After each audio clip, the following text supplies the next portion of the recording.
दिल्ली की भीषण गर्मी में राहुल अपने छोटे से स्टूडियो अपार्टमेंट में तड़प रहा था। पंखा हवा को सिर्फ हिला रहा था, ठंडा नहीं कर रहा था। दिन भर कंप्यूटर के सामने बैठे रहने के बाद उसकी आंखें थक चुकी थीं। उसने थोड़ा आराम करने का फैसला किया और आंखें बंद कर लीं। कुछ ही सेकंड बाद उसे एक धीमा गुनगुनाहट सुनाई दिया। यह कोई गाना नहीं था, बल्कि एक अजीब सी धुन थी, मानो कोई धीरे से सीटी बजा रहा हो। राहुल ने आंखें खोली और चारों तरफ देखा। स्टूडियो खाली था, सिर्फ जरूरी सामान, एक पलंग, एक मेज और दीवार पर टंगे कुछ पेंटिंग्स। गुनगुनाहट फिर से सुनाई दी, इस बार थोड़ी तेज। राहुल घबरा गया। उसने खिड़की खोली। उम्मीद थी बाहर से कोई आवाज आ रही होगी, लेकिन सड़क पर सन्नाटा था। गर्मी के चलते शाम को भी लोग कम ही निकलते थे। गुनगुनाहट अब तेज हो चली थी। राहुल को लगा मानो वो उसके कान के पास ही हो रही है। घबराकर उसने हेडफोन लगा लिया और तेज आवाज में म्यूजिक चला दिया, लेकिन गुनगुनाहट फिर भी सुनाई दे रही थी, हेडफोन के ऊपर से उसके दिमाग में सीधे घुसती हुई। कुछ देर बाद गुनगुनाहट बंद हो गई। राहुल थक गया था। उसने सोचा शायद ये गर्मी का धोखा है, लेकिन रात होते ही गुनगुनाहट फिर शुरू हो गई। इस बार धुन बदल गई थी, थोड़ी उदास, मानो कोई विलाप कर रहा हो। पूरी रात राहुल सो नहीं पाया। सुबह होते ही वो सीधे डॉक्टर के पास गया। डॉक्टर ने जांचा और कहा कि सब कुछ ठीक है, शायद गर्मी और थकान की वजह से ऐसा हो रहा है। राहुल थोड़ा निराश हुआ, लेकिन राहत भी मिली। लेकिन राहत ज्यादा देर टिक नहीं पाई। रात होते ही गुनगुनाहट वापस आ गई। हर रात एक नई धुन, कभी खुश, कभी गमगीन। राहुल को समझ नहीं आ रहा था कि ये हो क्या रहा है। उसने अपने मकान मालिक को भी बताया, लेकिन वो हंसते हुए बोला कि शायद ये पुरानी दिल्ली की कोई कहानी सुना रहा है। दिन बीतते गए, गुनगुनाहट तेज होती गई। अब राहुल को लगता था वो शब्द भी सुन सकता है, लेकिन समझ नहीं आते थे। वो कमजोर होता जा रहा था, खाना पीना कम हो गया था। एक रात गुनगुनाहट के साथ एक आवाज भी आई, धीमी, कर्कश, बारी तेरी है। वह आवाज राहुल के दिमाग में गूंजने लगी। वो चीखा, पड़ोसियों को जगाने की कोशिश की, लेकिन उसकी आवाज नहीं निकली। सुबह बेहोशी की हालत में उसे अस्पताल ले जाया गया। डॉक्टरों ने जांच की, पर कुछ नहीं मिला। अस्पताल के बिस्तर पर लेटे हुए राहुल को हर रात वो गुनगुनाहट सुनाई देती थी, और वो आखिरी शब्द, बारी तेरी है। क्या ये कोई भूत था, कोई जादू, या फिर? राहुल को ख्याल आया वो पेंटिंग्स जो उसके कमरे में टंगी थी, वो सब उसी दिन खरीदी गई थी जब गुनगुनाहट शुरू हुई थी। कहानी में आगे बढ़ने से पहले दोस्तों, हमारे YouTube चैनल को सब्सक्राइब करें और लाइक करें और हमें सपोर्ट करें। कमरे में वापस आकर राहुल ने उन पेंटिंग्स को ध्यान से देखा। वे सभी अलग अलग कलाकारों की थीं, अलग अलग शैलियों में। कुछ रंगीन थीं, कुछ मोनोक्रोमैटिक, लेकिन एक चीज समान थी। हर पेंटिंग में कहीं ना कहीं एक छोटा सा चिड़िया का पिंजरा बना हुआ था। पिंजरे हमेशा खाली थे, सिवाय एक पेंटिंग के, जहां एक काली चिड़िया उदास आंखों से बाहर देख रही थी। राहुल को अचानक एक ख्याल आया। उसने पेंटिंग बेचने वाली दुकान को फोन लगाया। दुकानदार ने बताया कि ये पेंटिंग्स एक ही कलाकार द्वारा बनाई गई थी, लेकिन वो एक गुमनाम कलाकार था। कुछ महीने पहले वो अचानक गायब हो गया था। बस इतना पता चला था कि वो दिल्ली में ही रहता था। राहुल को एक बेचैनी होने लगी। वो उन पेंटिंग्स को हटाना चाहता था, लेकिन कुछ उसे रोक रहा था। शायद ये पहेली को सुलझाने की कुंजी थी। उसने इंटरनेट पर गुमनाम कलाकार के बारे में ढूंढना शुरू किया। घंटों ढूंढने के बाद उसे एक पुराना अखबार का लेख मिला। लेख में बताया गया था कि एक युवक, जो माना जाता है कि वही गुमनाम कलाकार था, एक सुनसान इमारत में रहता था। उसे अजीब सी आवाजें सुनाई देती थीं, जिन्हें वो अपनी कला में उकेरता था। एक रात उसे चीखते हुए पाया गया, लेकिन इमारत में उसका कुछ भी सामान नहीं मिला। राहुल को लगा मानो उसका खून जम गया है। वो अखबार का लेख बंद कर सोचने लगा, क्या वो आवाजें, वो गुनगुनाहट उसी इमारत से आ रही थीं? क्या वो कलाकार पागल हो गया था, या उसे वाकई कुछ भयानक सुनाई देता था? राहुल ने फैसला किया कि वो उस इमारत को ढूंढेगा। शायद वहां उसे जवाब मिल जाए। कुछ दिनों की खोज के बाद राहुल उस सुनसान इमारत तक पहुंचा। इमारत जर्जर थी, खिड़कियां टूटी हुई थीं और हर तरफ एक अजीब सी खामोशी थी। राहुल ने हिम्मत जुटाकर अंदर जाने का फैसला किया। अंदर का माहौल और भी ज्यादा डरावना था। धूल जमी हुई थी, हर चीज टूटी फूटी पड़ी थी। अचानक उसे एक कमरे में कुछ दिखा। दीवार पर खून से एक चिड़िया का पिंजरा बना हुआ था और पिंजरे के अंदर एक खौफनाक आवाज गूंज रही थी, बारी तेरी है। चीख निकलने से पहले ही राहुल का मुंह सूख गया। वो पीछे हटना चाहता था, लेकिन उसके पैर जमीन से चिपके से लग रहे थे। आवाज तेज होती जा रही थी। अब वो शब्द भी समझ में आ रहे थे, पिंजरे में बंद होना पड़ेगा। राहुल ने आखिर हिम्मत जुटाकर दौड़ लगा दी। टूटी खिड़की से बाहर कूदने की कोशिश में वो लड़खड़ाया और जमीन पर गिर पड़ा। चोट के मारे चीख उठा, लेकिन वो रुका नहीं। अंधेरे गलियों में भागता रहा, पीछे से उस भयानक आवाज का पीछा करते हुए। घर पहुंचने पर राहुल बेहोश हो गया। जब होश आया तो अस्पताल में था। पुलिस को भी बुलाया गया था, लेकिन सुनसान इमारत में उन्हें कुछ नहीं मिला। राहुल ने जो बताया उसे किसी ने गंभीरता से नहीं लिया।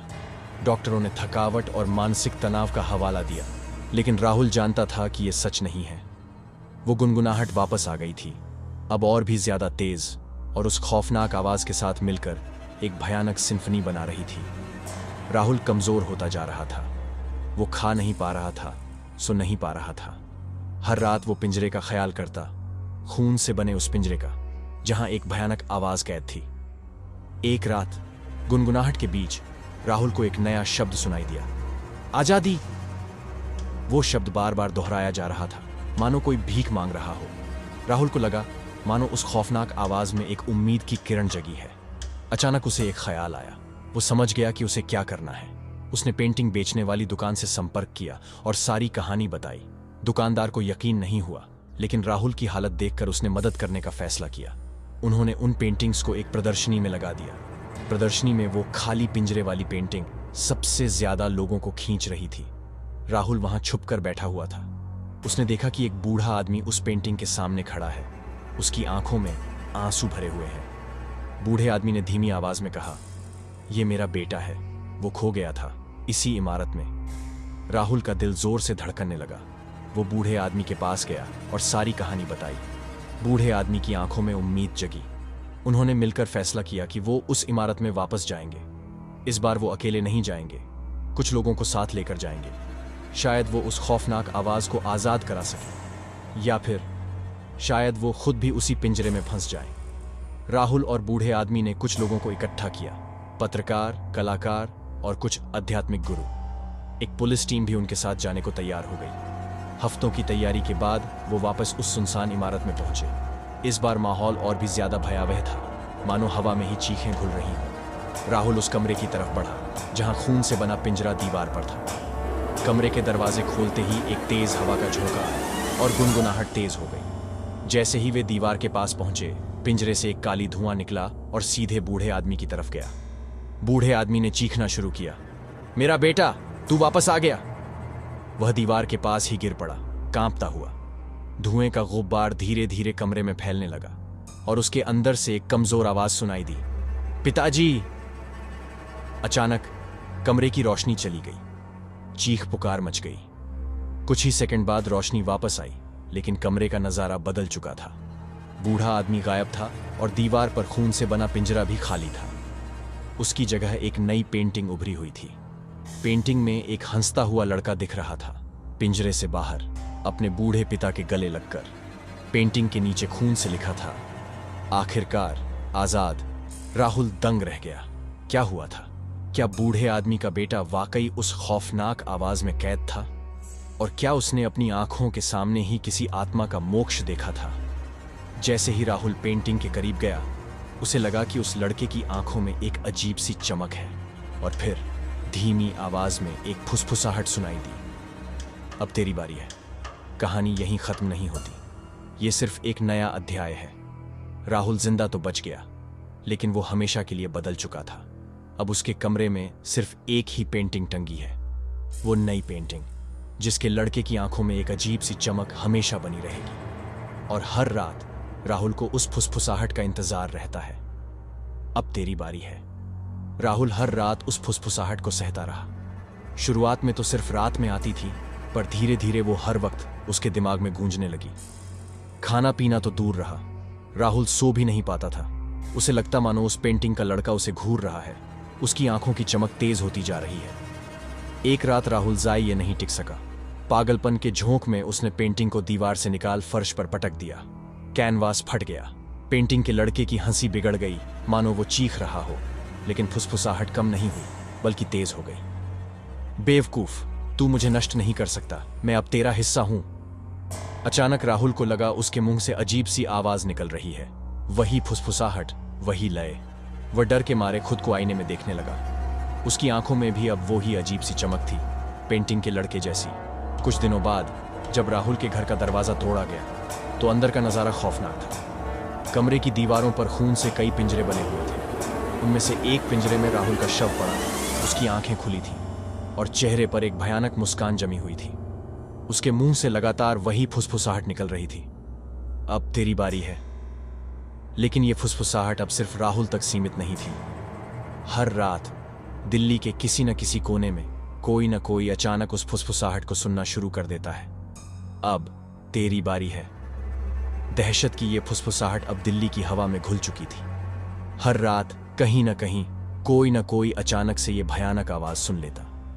कुछ इसे हल्के में लेते, कुछ पागल हो जाते और कुछ राहुल की तरह उसी खौफनाक पेंटिंग की नकल बनाकर दीवारों पर खून से पिंजरे खींचने लगते। शहर में अराजकता फैलने लगी। पुलिस और डॉक्टर इस रहस्य को सुलझाने में नाकामयाब रहे। एक दिन एक नामी कला समीक्षक उस नई पेंटिंग स्टाइल से मोहित हो गया। उसने एक प्रदर्शनी आयोजित की जहां सिर्फ खून से बने पिंजरों वाली पेंटिंग्स प्रदर्शित की गई। प्रदर्शनी में हजारों लोग जुटे। हर कोई इन खौफनाक पेंटिंग्स को देखकर सिहर उठा, लेकिन एक अजीब सी खिंचाव भी महसूस कर रहा था। अचानक प्रदर्शनी हॉल की लाइट चली गई। कुछ ही सेकंड बाद जब लाइट वापस आई तो दंग रह गए सभी लोग।